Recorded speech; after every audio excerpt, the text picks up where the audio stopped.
It will look different, but in those differences, there are places of beauty that you can really emphasize. Sometimes as an artist, it can be lonely just, drawing by yourself, and having a group of people that are like very enthusiastic and cheering you on, for me at least, gives me the creative motivation to like keep pushing and keep doing good work. By very intentionally taking the focus away from the price and the financials, we've carved out space for people to be experimental, for people to lean into some of the interests and emotions that they don't normally get an opportunity to. Web3 Revolution is a series of episodes exploring the next generation internet. We'll bring builders, doers, and active participants, and this time the artists of this exciting revolution to our show. This is a podcast for education and information purposes. We'll provide accurate information to the best of our knowledge, but the podcast content should not be taken as investment advice. I'm your host, Afra. Today, I am with my amazing host, Hehe. Today, I'm really excited to introduce Alethia. She is an aesthetic artificer. She says she's good in art, visual development, interpretation of emotions, and she's a creator of Crypto Coven, this celebrity NFT project. Hi, this is Hehe. Welcome, Alethia, to Web3 Revolution. Thank you for having me. Hello. Actually, Crypto Coven is the first NFT project I've basically studied. It has 9,999 witches that represent different race, different power, different emotions. I believe one of the creators, Nyx, said they landed on witches as a concept because of their powerful and feminine imagery. So, Alethia, can you maybe give us some backstory of, how did you organize a team and how did you come up with this idea of creating those witches? The genesis of this idea was between Nyx and I when we were bleaching each other's hair during the pandemic. This was the heyday of crypto and NFTs, and we were just talking about the popular projects that caught our eye during that time.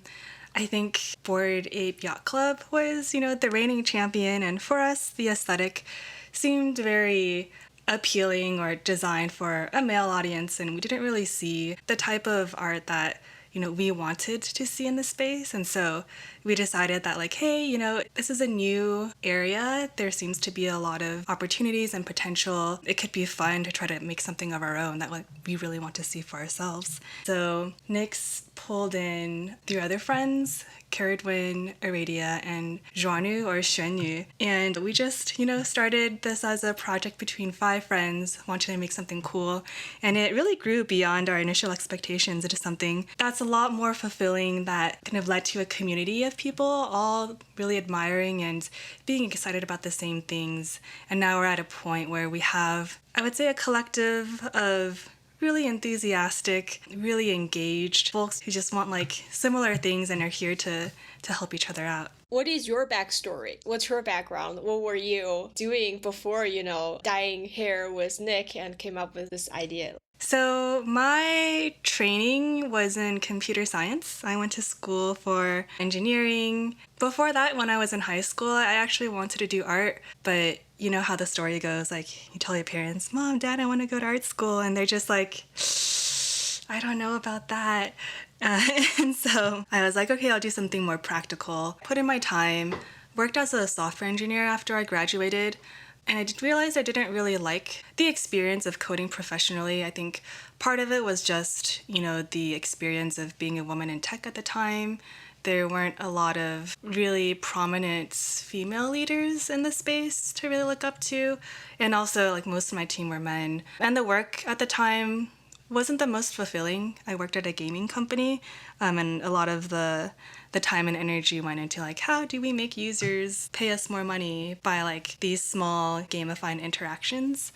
And so I decided to pursue product design for a couple years. The end goal was always something more visual and creative, but based on like the experience that I had, it was an incremental shift. So the first step was product design, where I got to create, more visual designs, but still work with engineers and still think in a very methodical, like software engineer first mindset. And then after a couple years of that, I transitioned into being an illustrator. I always drew on the side and I took classes when I could, just out of personal interest. Luckily for me, I was able to get a job as a professional illustrator for a couple years. It was really fun just being able to experience what it was like drawing and actually like making a living out of drawing. And I did that for a couple years and realize that, even when you're doing illustration as a job, it still comes with its own set of constraints that you might not really be aware of from the outside. For example, you're given a brief, and sometimes the goal of that brief might not be something you necessarily are excited about or agree with. For example, it could be like, draw a series of illustrations that convince people to want to buy this more, or like convince people to, agree to this policy.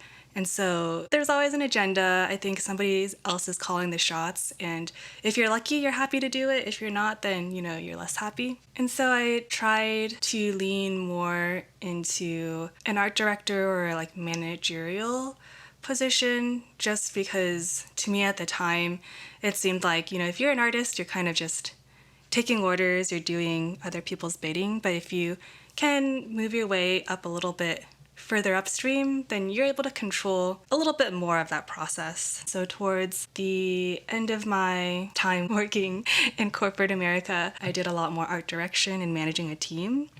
And now I'm actually starting working on Web3 full-time very soon. Friday was my last day at my job. Yeah. Ooh, exciting. Thank you. So, Alethia, we'd love to learn about your story. The dream has always been to work on something that I'm really excited about, that I have a lot of passion for, with people who are also incredibly talented and enthusiastic, and, on something that I think is fulfilling and will make a change in people's lives. And fortunately, and I feel very lucky to say this, Crypto Coven really hits all of those boxes, and I'm really excited to work on it for, the foreseeable future. Primarily because we were doing all of this for the first time. From the tech side, I think Xuanyu really laid out, all the challenges she faced when she was rolling out the smart contract. She is an incredibly intelligent and dedicated individual who, single-handedly learned how to code in Solidity in 2 weeks and then made the smart contracts, worked with a few folks to roll it out, but she was the person who saw things through and took a stab at doing something none of us had done before. In regards to the coding complexities, she wrote a incredibly long Mirror article detailing the challenges that I would recommend everybody to read. What's the biggest challenge you've faced so far? As I know, running community can always be a very big challenge for a lot of projects. Doing the marketing and maintaining the overall vibe of the community. In terms of the community challenges, I would say the biggest one was by the time that we were launching the project, there had been some pretty ingrained expectations or perspectives of how a successful NFT project should be run. And so when we did something different or when we were very deliberate about not following some of those footsteps, we got a lot of advice and a lot of sometimes pressure to follow what was at the time proven steps to success. Yeah, what about the art aspect? I know to just generate those 10,000 PFPs, you need different names, you need different archetypes, different articulation, and for Crypto Coven itself, you need some, different astrological charts and even those beautiful physical decorations. How did you put that part together? It was definitely a community effort.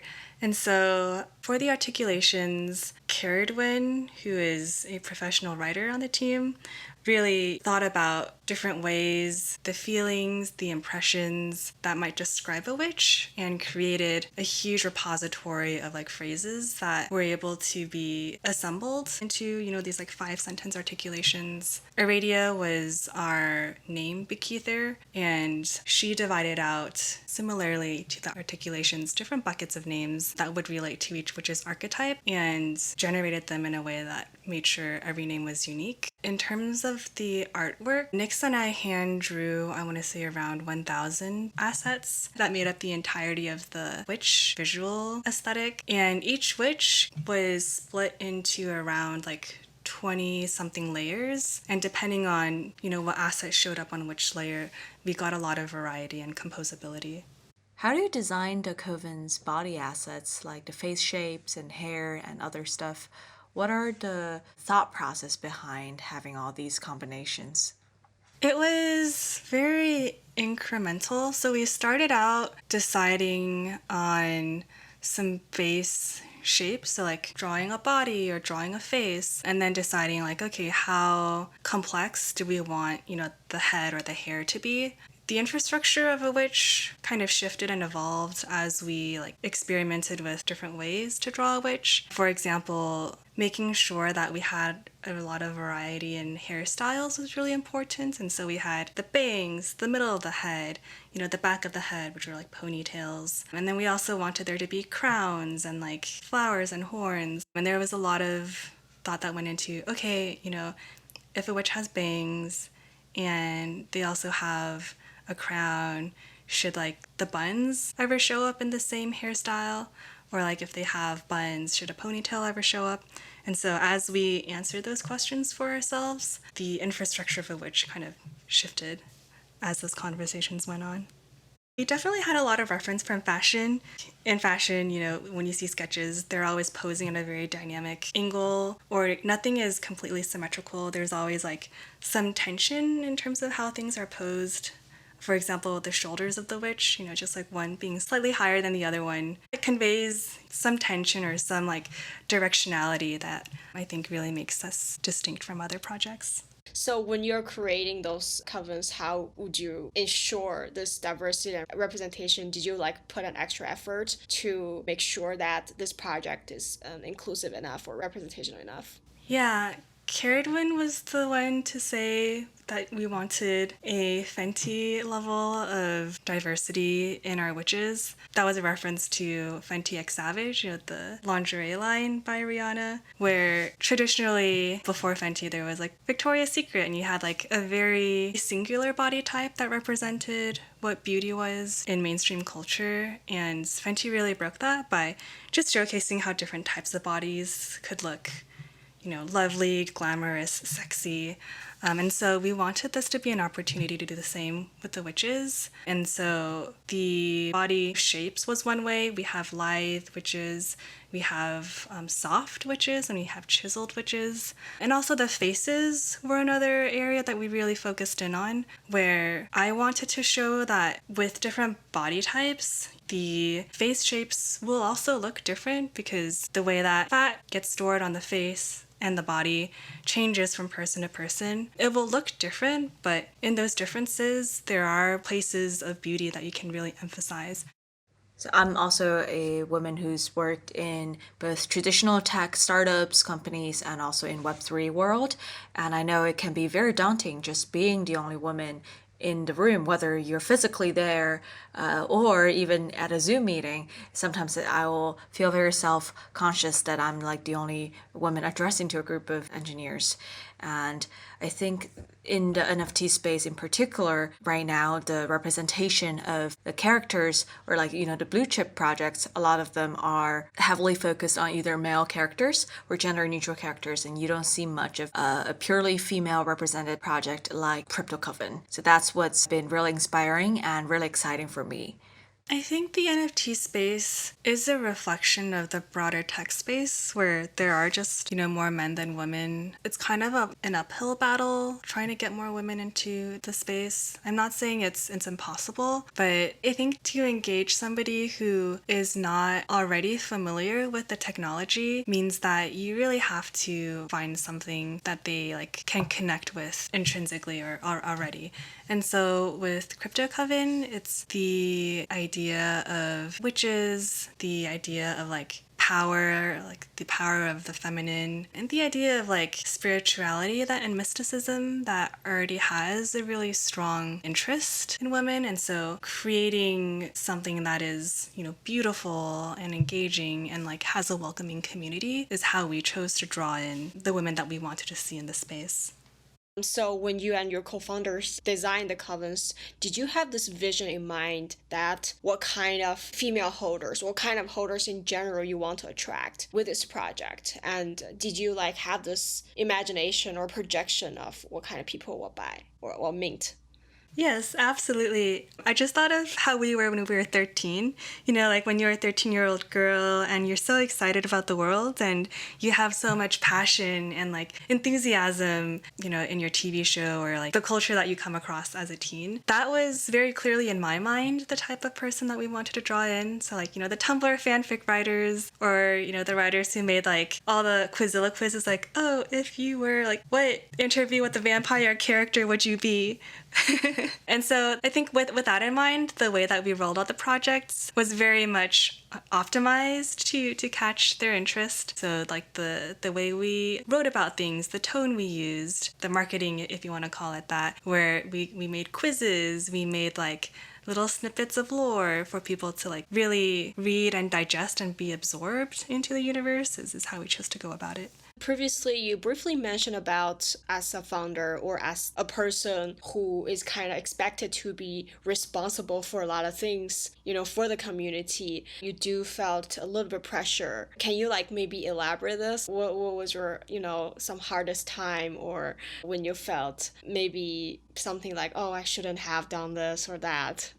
A lot of the pressure we got towards the beginning was growing our social media following. So there were a lot of projects that wanted to collaborate, but when we dug a little bit deeper around what collaboration meant, it was more often than not like, hey, we'll give you one of our NFTs and you'll give us one of yours, and then we'll just make all of our followers follow each other's projects in order to win, you know, a free NFT. And we chose not to do that very consciously because it didn't really hit the type of engagement that we wanted for our community. We wanted to develop a relationship where the excitement is for the lore, the story, the characters, and not treat our community as a captive audience to market to. And so I think doing that definitely led to a slower growth at the start, where I think we only had hundreds of followers on the day we launched. But the ones that really chose to engage with us definitely, you know, were there because they liked what we were doing. And so the followers that we did get tended to hang around,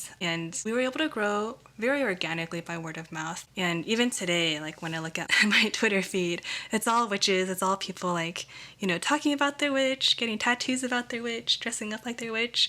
And I think it's that really intentional building the community, making sure that we're optimizing for, you know, their wellness, their well-being, that led to the type of engagement that we see today. I would say that the ones that have, you know, joined the community have really adapted to our specific culture. It's like really nice to see. The memory that comes to mind is, this is a while ago, but we have a channel called Unveil a Witch where people post their witch and everybody else, you know, says how beautiful their witch is, and, you know, we just like lavish praise and validation. And then this one day, a guy came into this thread and posted his witch, and he was like, everyone, I just want compliments for my witch. I don't want to sell her or give her away. Just tell me how beautiful my witch looks. And all the women were like, oh, I like her hair. Like, oh, her mushroom hat is gorgeous. And afterwards, he's like, thank you. Now post your witch and I'll give you compliments too. And I thought that was the cutest thing. I have a follow-up story, which same thing happened in the Chinese Coven community. Like, people just post their witches and compliment each other, like, unconditionally. Be like, this is so pretty. Oh, it's such a, you know, this, like, really inclusive and warm and genuine sisterhood. I mean, although, you know, sisterhood doesn't only mean female or doesn't only mean woman, you know.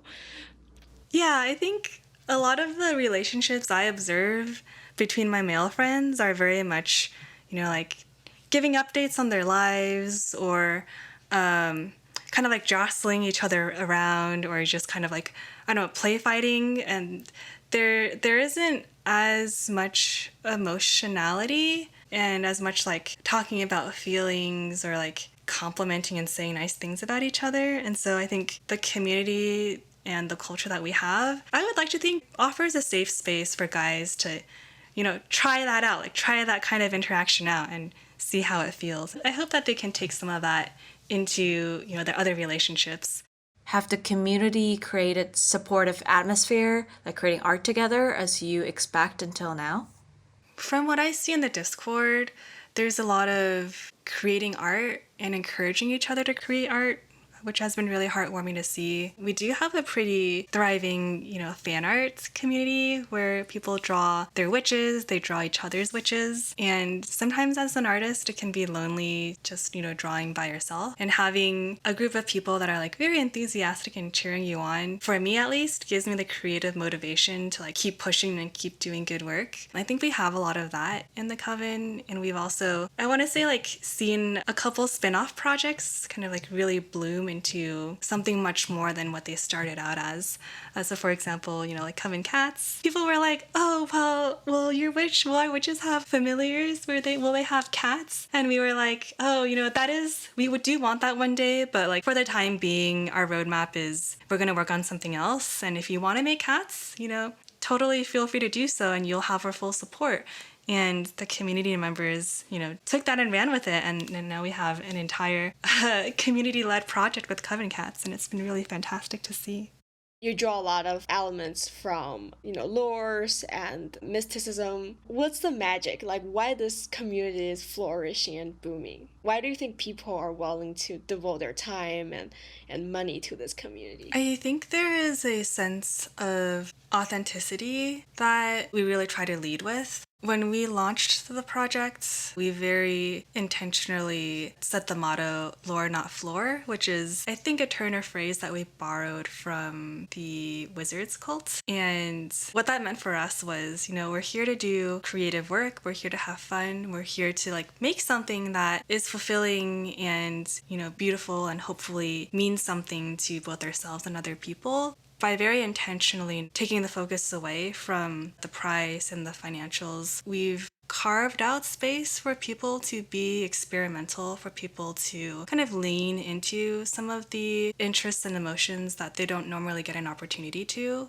I think that is what a lot of folks in our community respond to, like this really safe space where they can be a little weird, they can be a little creative, and know that it will be received with love and trust and admiration. We see a variety of women-focused NFT projects. Some give money to nonprofit organizations that benefit women, and some using their NFT as, utility or a ticket to some educational courses or access to either real-world events or, career-oriented resources. How do you feel about, all those female-led projects? They're definitely doing something that we're not, and we kind of made the choice not to lean into, donations or some of the other examples you listed, because we wanted the focus to be on creating something that people are drawn towards or that resonate with people. In terms of offering utility, and I think utility is like a very loaded word these days. In crypto Twitter, I don't really find myself drawn to the idea of like if I buy an NFT, somebody makes a donation somewhere. I think different people have different preferences in how they want a project to be run. And the fact that there is variety and choice out there, I think just means that users have like more to choose from and they have more, optionality in deciding, what they invest in, like what they think is the most prudent thing to do, with their money. NFT is such a weird and a broad space for people to just sometimes genuinely represent their either spirituality or ethos or something, as you said, they can resonate with. And whatever it's something has some utilities or something just purely, I guess, encapsulate some emotions or encapsulate some piece of your emotion or spirit that you do want to, represent. I do understand and see where people are coming from when they say that the market is very frothy, there are a lot of scams. NFTs are so early that you're kind of seeing like every type of idea. People are just like throwing spaghetti at the wall and seeing what sticks. And for the same reason, there's not a lot of regulation. It's like a very, I don't want to say gold mine for scammers, but that's kind of how things have been, where, you know, if there are no consequences to how you do things, then it's easier to find people who like to capitalize on that. But on the flip side, there are also people who want to build something really new and really exciting. And I think one thing to keep in mind is building something really meaningful and good is gonna take a lot longer than just rolling out a scam. And so, you know, while on the outside or like to the uninformed person, you might hear mostly, you know, like scams coming out from the NFT space, there are a lot of people who are heads down building things and doing good work. And as long as you're willing to, you know, put in the effort, you'll be able to find those people and build things with them. And so, related to kind of the current market conditions where ETH is just taking a big dip, the bear market is definitely, you know, like not the best thing to happen right now. Like, I can't say I'm thrilled about it, but I do think that it will make it so that people will have some time to like really build and not be distracted by like the frothiness, because, you know, the frothiness tends to follow, you know, scams and whatnot. And there seem to be a lot less of these days. I know somebody in our Discord made a joke. They're like, you know that the market's bad when the bots stop scamming you. And I was like, yeah. Yeah, we know the current climate is a bit hard for all of the builders. So, what is your plan to go through the bear market and keep building? Are there any new projects that you are working on? And do you have any advice for new builders coming to this space, you know, under such market condition? We are heads down building the next launch of our project. We'll be announcing details very, very soon. So, you know, please keep an eye out on our main Twitter account. We're also throwing 2 events for NFT NYC, and so a lot of our time has been going into like party planning, logistics. And between the 2 of those things, we're pretty like heads down, fully booked until, I don't know, end of the month, the next couple months. In terms of advice for new builders, I would say the space, even though it can feel daunting at the beginning, there are a lot of people who are very experienced, very intelligent, and very happy to help. And so I would say don't be afraid to reach out and ask questions. Don't be afraid to dig deep into a project, you know, and try to learn from what they did, you know, their mistakes potentially. A lot of founders will talk about like how they did what they did and share learnings sometimes in the form of Twitter threads. And so if you find their accounts, definitely try digging for those threads and kind of gleaning out the nuggets of their wisdom. When reaching out to people, this is like a little bit more on the practical side. Like when you're asking for help, definitely try to make the question very clearly scoped. So instead of saying like, hey, I have an idea, can I get, you know, 30 minutes of your time to chat over it, by making it more concrete, like, hey, I have an idea, it involves, you know, N number of NFTs that I want to do like Y thing. Can you just give me like a very quick, you know, yes or no around like if this idea is viable or if you think it sucks and why. I think it makes it easier for people to like give you information that would be valuable to you. For us, if somebody wants to build something and they have the enthusiasm, the passion, and they've put in the time and energy to create something, like we're more than happy to like help support it and like help guide it to, you know, where people want it to be. I see a very, very vibrant Chinese Coven community, and sometimes this Chinese Coven community are like the communication is not necessarily happen on Discord, and the language is not necessarily English. So I feel like, you know, although the Chinese community is so, it's still flourishing, it's so popular, it has big presence in Chinese Web3 scene, it does not, the influence or the impact does not translate into, you know, what we see here in the US or, you know, rest of the world. So I just wondering, you know, how to bridge this gap or how better to connect to, you know, the communities around the world. Yeah, that's a good question. We we do have a Chinese thread in the Discord, but I understand that most of the communication goes on in, is it WeChat? Yeah. The communication mostly go on WeChat, and then there's this one social media platform called Jiku, and a lot of like cover holders are active there. So super big presence in some places in the internet that maybe a lot of you like founders, creators are not aware of. Oh, wow. So yeah, kind of sad to know, kind of sad to say. I'm trying to maybe play this role of bridge and making sure that I can deliver some of the ethos of the Chinese Coven community. And a lot of, as you said, spin-off things have been happening. The same thing has been applied to the Chinese community, like some DAOs generated out of the community. Multiple DAOs, actually. I would love to see them if you don't mind. Could you send me like the links for those communities? Yeah, absolutely. There's this one DAO which uses Chinese astrological system to sort of predict your future. This like kind of human build, this kind of thing. Yeah, I saw the Twitter thread. It was like Bagua or Yeah, Bagua.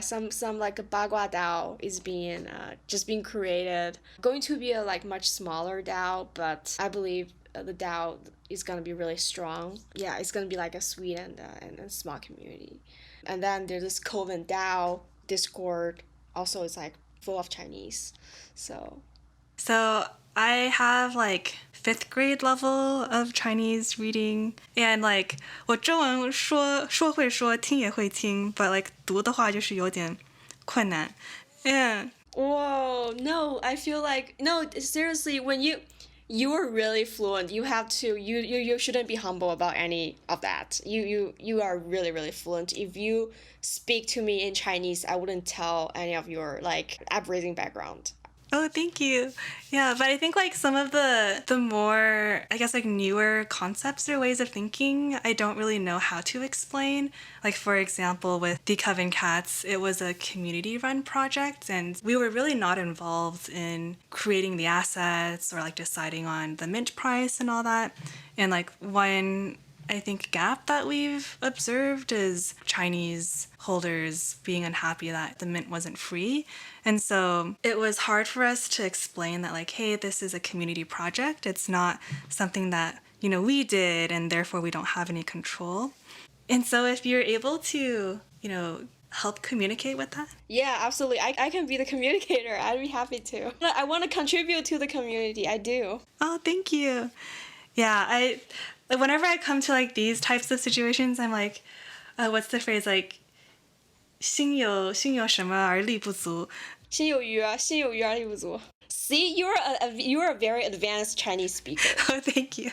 I feel like my whole body and my spirit is soothed by your calm and beautiful voice. Like, since last time we talked, Hehe and I, we just like text each other crazily, be like, oh, her voice is so soothing and therapeutic and zen. I just feel like I'm cured.